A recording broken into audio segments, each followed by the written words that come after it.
Ibnu Hibban meriwayatkan dari Sayyidah Aisyah qalat, beliau berkata, faqadtu Rasulullah, aku suatu ketika kehilangan Rasulullah di tempat tidurku. Lailatan, pada satu malam Rasulullah tidak ada. Kemana Rasulullah? Yang semestinya waktu itu Rasulullah bersama Sayyidah Aisyah. Fakharajtu, kemudian aku keluar fa idza wabil baqi, tak tahu Nabi Muhammad ada di halaman di Baqi.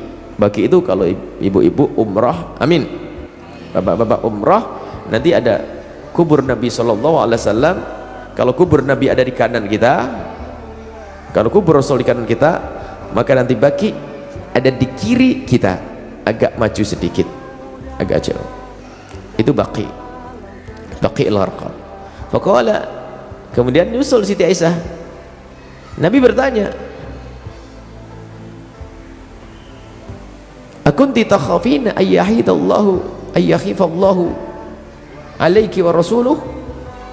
Aisyah, kamu datang ke sini takut kalau kamu disia-siakan oleh Allah dan Rasulnya? Ada apa kau ke sini? Kamu takut ya?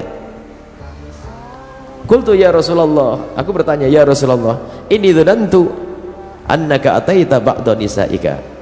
Aku kira engkau pergi kepada yang lainnya, maksudnya jatahkan jatahku, aku kira engkau pergi ke tempat lain ya Rasulullah.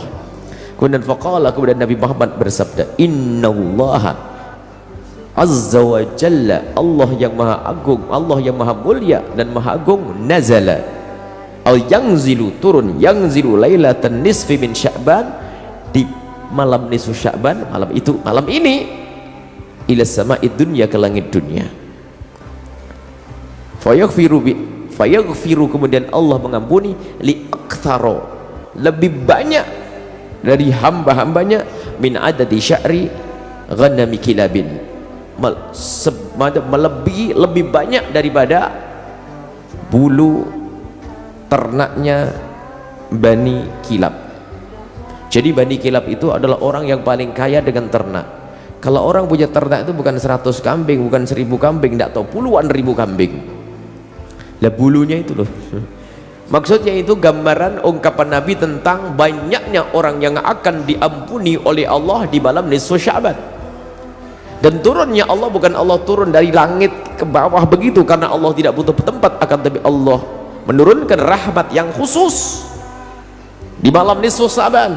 Allah memberikan pengampunan yang khusus. Turunnya Allah adalah turun karunia Allah, apakah itu pengampunan atau itu karunia Allah atau nikmat, Allah menurunkan itu semuanya di malam nisfu Sya'ban. Nah ini hadis yang mengatakan dhaif, mereka mengatakan dhaif, tapi Ibnu Hibban mengatakan hadis ini sahih. Kemudian hadis yang kedua adalah diriwayatkan oleh Ibnu Majah dan Imam Baihaqi.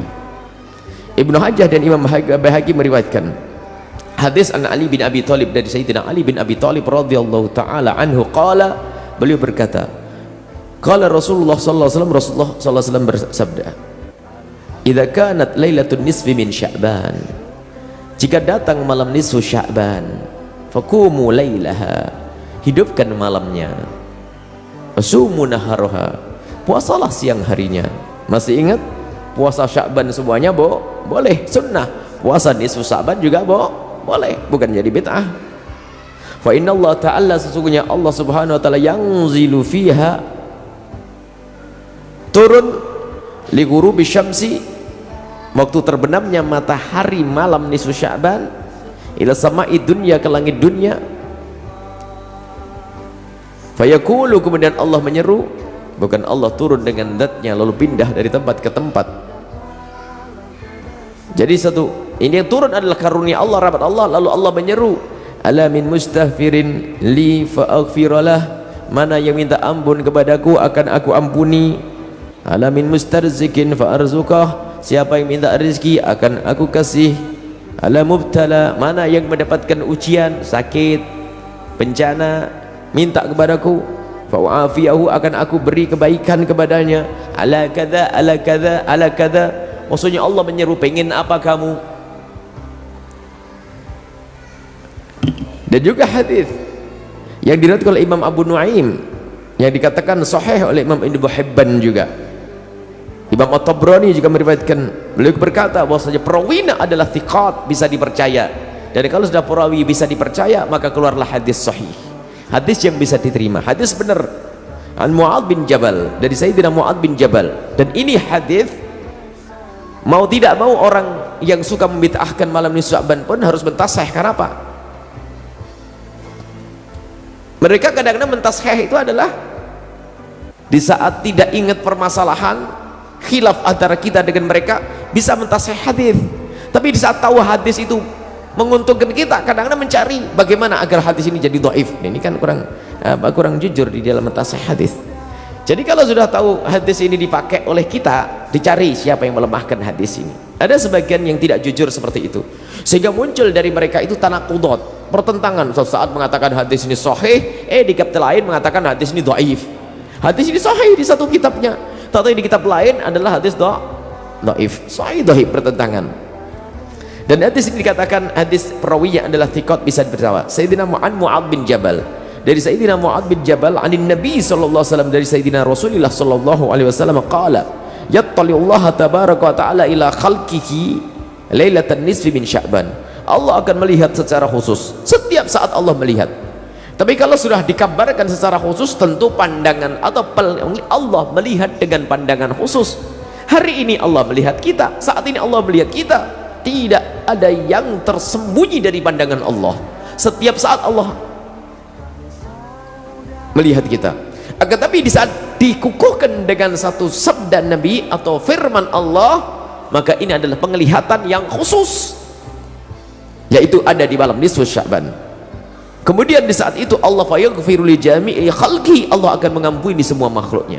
Allah akan mengampuni kita, sehingga ada pengampunan yang diberikan oleh Allah hadiah, cuma-cuma diberikan kepada hambanya tanpa kita minta. Illa li musyrikin, kecuali orang yang menyekutukan Allah tidak akan diampuni oleh Allah subhanahu wa ta'ala. Au musyahin, Allah na'udzubillah, musyahin, orang yang punya kebencian kepada sama. Makanya pangkas kedengkian, pangkas kebencian. Sepanjang Isra Mi'raj, bulan Rajab, kisah Isra Mi'raj selalu kami arahkan khusus membahas tentang membersihkan hati, agar kita tidak punya kebencian kepada sesama.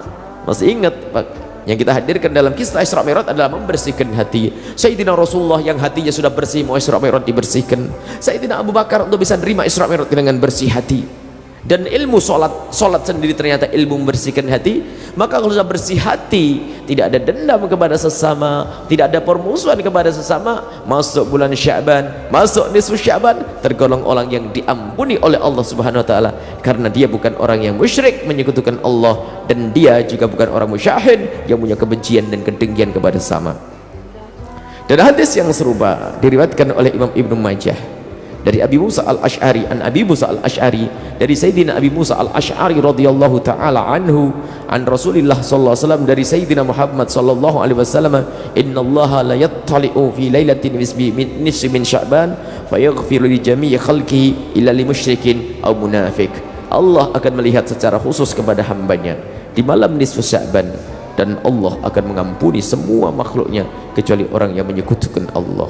Maka jaga imanmu, jaga akidahmu, jangan sampai akidah sesat, yang akidah diam-diam kita telah keluar dari iman. Yang kedua adalah munafik, orang yang munafik menyembunyikan kekafiran di dalam hatinya, bergaul dengan orang yang beriman akan tapi hatinya lebih senang dengan orang yang tidak beriman. Dan kemunafikan adalah halus sekali. Adapun kaidah memahami kemunafikan adalah koreksi dirimu, bukan engkau mengoreksi orang lain, karena kemunafikan adanya di dalam hati. Kita tidak bisa melihat hatinya orang, akan tapi harus kita selalu korek-korek hati kita, kita cermati hati kita. Kenapa kok aku lebih senang dengan budayanya orang kafir? Kenapa aku masih lebih senang berdandan dengan caranya orang kafir? Kenapa kok aku masih bisa terus merenung-merenung? Jangan-jangan aku ini munafik lah. Yang khawatir dirinya munafik akan terbebas dari munafik. Yang khawatir kalau dirinya masuk dalam kemunafikan, maka dia akan selamat dari kemunafikan. Yang hati-hatilah yang selamat. Baik, setelah kemunafikan itu kita pangkas, kebencian kita pangkas, kita jauh dari menyekutukan Allah, maka kita akan mendapatkan kemuliaan di malam nisfu Sya'ban. Baik, kemudian apa amalan di malam nisfu Sya'ban? Adapun amalan di Sya'ban tidak ada amalan khusus, boleh amalan apa saja. Apa saja amalkan, bisa melakukan sholat sunnah, baca Quran dan sebagainya. Di sini kami hadirkan komentar para ulama tentang malam Sya'ban, tidak perlu kami hadirkan. Kalau sudah ini para ulama hanya sekedar pengukuhan yang kami hadirkan di sini. Tidak usah kami hadirkan di sini. Ambil bukunya sendiri, nanti dibaca sendiri. Yang jelas begitulah tentang malam Sya'ban. Adapun amalan-amalan di malam nisfu Sya'ban bisa kita langsung dengan berzikir-zikir, memohon kepada Allah Subhanahu wa taala. Bisa juga kita berdoa dengan cara bertawasul, apakah tawasul dengan amal soleh atau tawasul dengan orang-orang soleh, tawasul dengan bacaan Al-Quran seperti yang selama ini dilakukan oleh kaum muslimin, para ulama membaca Yasin, tawasul dengan amal soleh. Hadis sahih Imam Bukhari. Jangan sampai ada yang mengatakan baca Yasin di malam nisfu Sya'ban adalah bid'ah. Dari mana ente tahu bid'ah?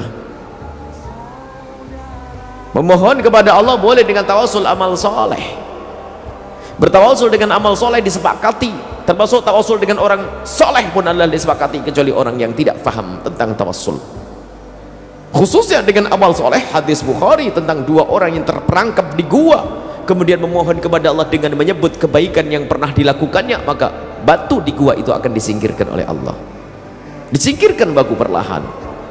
Maka tawasul dengan amal soleh. Maka seseorang membaca Al-Quran untuk bisa dikabul doanya oleh Allah, sesaat panjang umur, rizki, apalagi husnul khotimah. Ini adalah cara doa dengan membaca Al-Quran. Lah kok Yasin? Ya tidak apa-apa, ente tidak baca Yasin tidak apa-apa, baca Quran utuh juga boleh. Kok susah bener ente ini. Baca Quran juga enggak, orang baca Yasin dilarang. Ini kan orang sakit yang enggak hafal Yasin, baca kulhu juga boleh itu. Nah, kenapa harus Yasin? Yasin familiar di masyarakat kita. Orang kampung di pojok sana hafal Yasin itu. Dan Yasin Quran atau bukan? Yasin Quran. Siapa yang melarang Yasin? Dan di sana ada memang riwayat, mau nerima atau tidak nerima, riwayat tentang Yasin qalbul Quran, Yasin ini, Yasin ini, Yasin ini. Keutamaan tentang Yasin. Kalau seandainya tanpa ada keutamaan tentang surat Yasin, seandainya tidak ada keutamaan khusus tentang surat Yasin, maka katakanlah Yasin minal Quran, surat Yasin bagian dari Al-Quran. Baca Yasin, kurang tambah surat Al-Baqarah sana, Yasin wal Baqarah, semoga panjang umur. Baca bid'ah juga, tambah Ali Imran kalau bid'ah. Kalau bid'ah lagi tambah surat An-Nisa. Alah, ini ada orang akhir zaman memang kerjaannya menghentikan, menjauhkan orang dari ibadah. Kalau sudah begini, siapa yang bisa mengatakan bid'ah?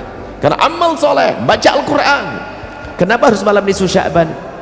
Maksud ente gimana? Kenapa dikhususkan nisfu Sya'ban? Mengkhususkan nisfu Sya'ban karena kami mengamalkan ini agar kita menghidupkan nisfu Sya'ban.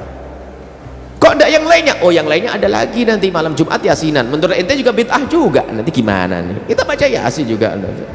Lah jangan, nah sudah ada Yasinan hari Selasa kok tetangga sebelah, bid'ah juga. Ini adalah hamba-hamba Allah yang diuji lidahnya dengan kalimat-kalimat bid'ah. Kerjaannya adalah menyalahkan orang, matanya sudah terakum, nggak bisa melihat kebenaran. Itu musibah karena kedengkian di dalam hatinya. Sudah jelas masalah nisfu Sya'ban, maka amalkan. Yang puasa-puasa, yang punya amalan khusus, dan seperti kebiasaan malam nisfu Sya'ban kita berkumpul di sini karena riwayat tersebut menghidupkan malam nisfu Sya'ban dengan beribadah minimal mabainal isya'aini, antara maghrib dengan isya, atau i'tikaf di tengah malam. Karena ada pengkhususan di malam nisfu Sya'ban dari Nabi SAW. Nabi keluar ke Baqi mengkhususkan malam nisfu Sya'ban, lalu memohon kepada Allah Subhanahu wa taala. Baik. Alhamdulillah wa syukurillah.